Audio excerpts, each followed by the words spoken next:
বৈদ্যুতিক সেবার মান বৃদ্ধির ক্ষেত্রে চাঁপাইনবাবগঞ্জ প্রবেশ কর্তৃক নতুন 33 কেভি লাইন নির্মাণ করা হয়।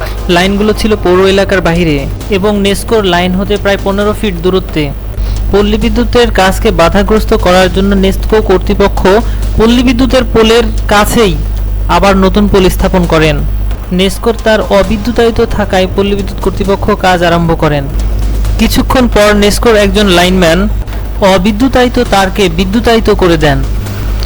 ফলে পল্লী বিদ্যুতের পোলে লেগে থাকা নেসকোর তারে বিকট পরিমাণে শব্দ হয় এবং পল্লী বিদ্যুৎ কর্মীদের মধ্যে আতঙ্কের সৃষ্টি হয়ে যায়।